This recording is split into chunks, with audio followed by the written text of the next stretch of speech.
Shinra Tensei.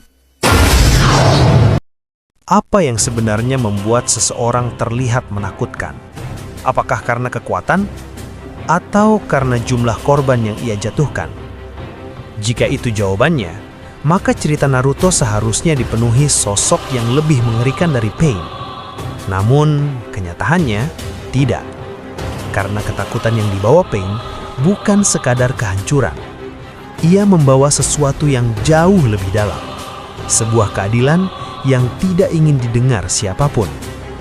Saat Pain berdiri di atas reruntuhan Konoha, ia tidak terlihat seperti penjahat yang sedang merayakan kemenangan. Ia terlihat seperti seseorang yang sudah berhenti berharap pada dunia. Pain, bukan karena dia tidak bisa dikalahkan, tapi karena dia punya alasan untuk menghancurkan dunia. Pain bukan hanya musuh yang harus dikalahkan. Ia adalah sistem. Ia adalah konsep. Ia adalah luka yang belajar berjalan. Di balik nama Pain, ada sosok bernama Nagato, seorang shinobi dari desa Amigakure, sebuah desa yang tidak pernah diberi kesempatan untuk hidup dalam damai. Sejak membuka mata, yang ia lihat bukanlah masa depan, melainkan reruntuhan, bukan tawa, tetapi jeritan, bukan harapan, tetapi ketakutan yang terus berulang. Perang bagi sebagian orang adalah peristiwa, tapi bagi Nagato, perang adalah kehidupan itu sendiri. Dan kemudian, satu malam, hidupnya benar-benar berubah. Dua orang shinobi dari desa besar masuk ke rumahnya. Mereka lapar, panik, dan takut. Dan dalam ketakutan itu, mereka membuat satu kesalahan yang tidak bisa diperbaiki. Mereka membunuh orang tua Nagato. Bukan karena benci, bukan karena dendam, tapi karena mereka takut. Bayangkan itu. Orang tuamu mati bukan karena mereka melakukan kesalahan, tetapi karena orang lain tidak mampu mengendalikan ketakutannya sendiri. Di momen itulah, sesuatu dalam diri Nagato pecah. Bukan amarah yang meledak, bukan teriakan histeris, tapi kehancuran yang sunyi. Rinnegan dalam dirinya bangkit, dan tanpa benar-benar memahami apa yang ia lakukan, ia membunuh mereka semua. Seorang anak yang bahkan belum mengerti arti hidup, dipaksa mengerti arti kematian. Sejak saat itu, dunia bagi Nagato tidak pernah sama lagi. Ia tidak melihat manusia sebagai baik atau jahat. Ia melihat mereka sebagai makhluk yang rapuh, yang bisa berubah menjadi monster kapan saja, hanya karena takut. Dan dari situlah, rasa sakit itu mulai tumbuh. Bukan rasa sakit yang terlihat. Tidak ada tangisan yang terus-menerus. Tidak ada amarah yang meledak-ledak. Tapi rasa sakit yang diam, yang perlahan mengakar, masuk ke dalam cara ia melihat dunia, cara ia memahami manusia, dan akhirnya cara ia menentukan apa itu keadilan. Karena bagi Nagato, dunia bukanlah tempat di mana kebaikan selalu menang. Dunia adalah tempat di mana orang baik bisa mati sia-sia, dan orang biasa bisa menjadi pembunuh dalam satu malam. Dan ketika seorang anak tumbuh dengan pemahaman seperti itu, ia tidak lagi menjadi manusia biasa. Ia menjadi sesuatu yang lebih berbahaya. Seseorang yang tidak hanya merasakan sakit, tetapi mulai memahami bagaimana rasa sakit itu bekerja. Dan suatu hari nanti, ia tidak hanya akan merasakan rasa sakit itu sendiri. Ia akan memastikan seluruh dunia ikut merasakannya. Sebelum dikenal sebagai organisasi kriminal paling ditakuti, Akatsuki lahir bukan dari ambisi kekuasaan. Ia lahir dari sesuatu yang jauh lebih rapuh. Harapan. Harapan sederhana dari tiga anak yang tumbuh di tengah neraka perang. Nagato, Yahiko, dan Konan. Mereka bukan pahlawan. Mereka bukan shinobi hebat. Mereka hanya anak-anak yang lelah melihat orang-orang mati tanpa alasan. Bagi mereka, perang bukan soal ideologi, bukan soal kebenaran. Perang adalah rutinitas. Setiap hari, ada yang kehilangan keluarga. Setiap hari, ada yang tidak pernah pulang. Dan di tengah semua itu, Yahiko adalah satu-satunya yang berani bermimpi. Ia tidak ingin menang dalam perang. Ia ingin mengakhiri perang itu sendiri. Dengan keyakinan yang hampir naif, Yahiko mengajak Nagato dan Konan membangun sesuatu yang belum pernah ada sebelumnya. Sebuah organisasi yang tidak berpihak pada desa manapun. sebuah organisasi yang berdiri untuk satu tujuan, perdamaian. Dan dari situlah Akatsuki lahir. Bukan sebagai ancaman, bukan sebagai teror, tapi sebagai cahaya kecil di tengah dunia yang gelap. Mereka mengumpulkan orang-orang yang memiliki luka yang sama, orang-orang yang tidak percaya pada sistem desa besar, orang-orang yang ingin dunia berubah, meskipun hanya sedikit.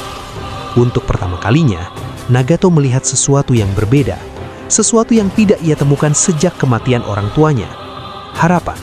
Dan selama Yahiko masih hidup, harapan itu terasa nyata. Namun, dunia tidak pernah membiarkan harapan tumbuh terlalu lama. Semakin besar Akatsuki, semakin besar pula ancaman yang mereka representasikan bagi kekuasaan. Karena bagi dunia shinobi, perdamaian independen adalah ancaman. Ia tidak bisa dikontrol, ia tidak bisa dimanipulasi, dan sesuatu yang tidak bisa dikendalikan harus dihancurkan. Intrik politik mulai bergerak, pengkhianatan mulai dirancang, dan tanpa mereka sadari, Akatsuki yang lahir dari harapan perlahan sedang diarahkan menuju kehancurannya. Puncaknya terjadi di satu momen yang tidak pernah bisa dilupakan. Yahiko, pemimpin, sahabat, dan simbol masa depan mereka, dipaksa memilih antara hidupnya atau nyawa orang yang ia cintai. Dan di dunia yang kejam itu, tidak ada pilihan yang benar. Dengan senyuman yang pahit, Yahiko membuat keputusan yang akan mengubah segalanya. Ia mengorbankan diri di depan mata Nagato, di depan satu-satunya orang yang masih percaya bahwa dunia bisa berubah. Dan di momen itulah, sesuatu dalam diri Nagato kembali hancur. Namun kali ini berbeda. Jika sebelumnya ia hanya kehilangan keluarga, sekarang ia kehilangan arah hidupnya. Harapan yang dulu ia pegang tidak hanya hilang, ia dihancurkan dengan cara yang paling kejam. Dan dari puing-puing harapan itulah lahir sesuatu yang jauh lebih gelap. Akatsuki tidak lagi menjadi organisasi perdamaian. Ia berubah menjadi alat. Alat untuk memaksa dunia merasakan apa yang selama ini mereka abaikan, rasa sakit. Karena bagi Nagato, jika dunia menolak berubah melalui harapan, maka dunia akan dipaksa berubah melalui penderitaan. Dan sejak saat itu, Akatsuki tidak lagi membawa cahaya. Ia membawa bayangan. Bayangan dari mimpi yang pernah ada dan kini telah berubah menjadi teror. Inilah yang membuat Pain begitu menakutkan. Bukan semata karena kekuatannya, bukan karena ia mampu menghancurkan satu desa dalam sekejap, tapi karena ketika ia berbicara, kita tidak bisa langsung mengatakan bahwa ia salah. Di balik semua kehancuran yang ia ciptakan, ada satu gagasan yang sangat sederhana. Dan justru karena kesederhanaannya, ia menjadi berbahaya. Pain percaya bahwa manusia tidak pernah benar-benar belajar dari sejarah. Perang demi perang terus terjadi. Generasi demi generasi terus saling membunuh. Dan setiap kali perang berakhir, manusia selalu mengatakan hal yang sama. Ini tidak boleh terjadi lagi. Namun pada akhirnya, semuanya terulang kembali. Mengapa? Karena manusia melupakan rasa sakit. Mereka hanya mengingat kemenangan. Mereka hanya mengingat siapa yang benar. Tapi mereka lupa bagaimana rasanya kehilangan. Dan disitulah Pain menemukan jawabannya. Jika manusia tidak bisa memahami penderitaan orang lain, maka satu-satunya cara adalah membuat mereka merasakan penderitaan yang sama. Bukan sebagian, bukan hanya musuh, tapi semua orang. Dalam pikirannya, perdamaian bukanlah sesuatu yang bisa diajarkan. Perdamaian harus dipaksakan melalui trauma kolektif. Ia ingin menciptakan dunia di mana rasa takut terhadap rasa sakit begitu besar, hingga tidak ada satupun manusia yang berani memulai perang lagi. Bayangkan logika itu. Bukan menghilangkan kebencian, bukan menyembuhkan luka, tapi menciptakan luka yang jauh lebih besar, agar semua luka kecil menjadi tidak relevan. Dan di titik ini, kita mulai melihat betapa dalamnya perubahan yang terjadi dalam diri Nagato. Ia bukan lagi anak kecil yang kehilangan orang tua. Ia bukan lagi sahabat yang kehilangan Yahiko. Ia telah berubah menjadi seseorang yang percaya bahwa rasa sakit adalah bahasa universal manusia. Bahasa yang tidak membutuhkan terjemahan. Bahasa yang tidak bisa disalahartikan. Karena ketika seseorang merasakan sakit yang sama, tidak ada lagi perdebatan tentang siapa yang benar. Yang ada hanya satu kesadaran. Ini menyakitkan. Dan ini tidak boleh terjadi lagi. Namun disinilah letak paradoksnya. Untuk menciptakan dunia tanpa penderitaan, Pain justru harus menciptakan penderitaan dalam skala yang belum pernah terjadi sebelumnya. Ia harus menjadi sesuatu yang dulu ia benci. Ia harus menjadi alasan mengapa anak-anak lain menangis seperti dirinya dulu. Dan yang paling tragis, ia menyadarinya. Pain tahu bahwa dirinya telah menjadi monster, tapi ia menerimanya. Karena dalam pikirannya, jika menjadi monster adalah harga yang harus dibayar untuk menghentikan siklus kebencian, maka ia akan menanggung semuanya sendirian. Inilah yang membuatnya begitu berbahaya. Bukan karena ia kehilangan kemanusiaannya, tapi karena ia mengorbankan kemanusiaannya secara sadar. Ia tidak lagi mencari pembenaran. Ia tidak lagi mencari pengampunan. Ia hanya berjalan di jalannya sendiri. Jalur penuh kehancuran yang ia yakini sebagai satu-satunya jalan menuju perdamaian. Dan ketika seseorang sampai kepada titik itu, ketika ia rela menjadi musuh seluruh dunia demi sebuah ide yang ia yakini benar, maka ia bukan lagi sekadar penjahat. Ia menjadi ancaman bagi cara kita memahami keadilan itu sendiri. Pain tidak marah. Ia tidak berteriak. Ia tidak menunjukkan kebencian seperti manusia pada umumnya. Dan justru, disitulah letak ketakutannya yang paling dalam. Karena kita terbiasa menghadapi musuh yang emosional. Musuh yang bisa diprovokasi. Musuh yang bisa goyah. Tapi Pain berbeda. Ia berbicara tenang, bergerak tanpa ragu, menghancurkan tanpa keraguan sedikitpun. Seolah-olah semua yang ia lakukan bukanlah pilihan, melainkan keharusan. Dengan kekuatan Rinnegan, ia tidak hanya bertarung sebagai satu individu. Ia mengendalikan 6 tubuh, 6 jalan yang dikenal sebagai Pain Rikudo. Namun yang kita lihat bukanlah 6 manusia.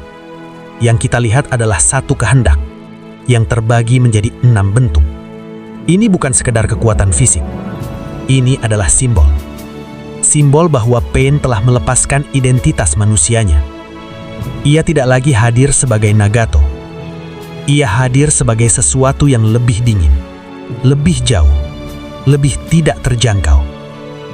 Ia tidak ingin dipahami sebagai manusia. Ia ingin dilihat sebagai hukum. Hukum yang tidak bisa dinegosiasikan. Hukum yang tidak bisa dilawan. Hukum yang hanya bisa diterima. Dan ketika ia berdiri di atas Konoha, desa yang selama ini dianggap sebagai simbol kekuatan, tidak ada teriakan, tidak ada kemarahan, hanya keheningan yang terasa jauh lebih menakutkan daripada ledakan apapun. Ia mengangkat tangannya, dan dalam satu momen, sebuah desa hancur. Bukan karena kebencian, bukan karena dendam pribadi, tapi karena dalam pikirannya, itu adalah bagian dari pelajaran yang harus diberikan kepada dunia. Dan ketika ia mengucapkan kalimat itu, rasakan penderitaan.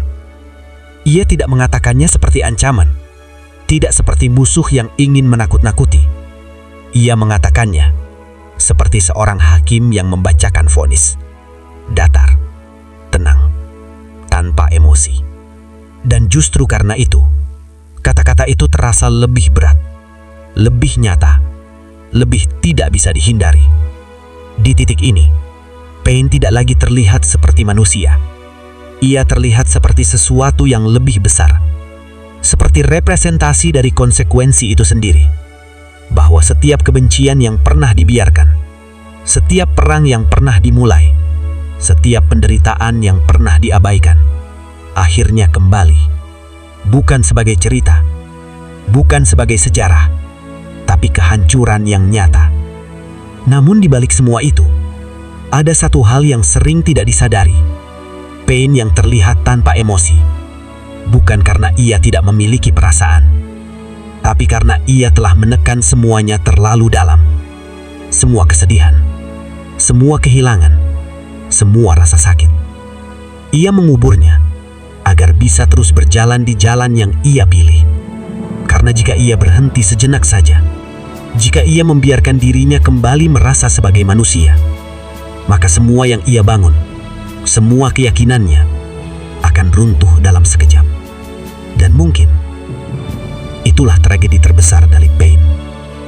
Bukan karena ia menjadi Tuhan palsu, tapi karena ia harus berhenti menjadi manusia agar bisa terus percaya bahwa apa yang ia lakukan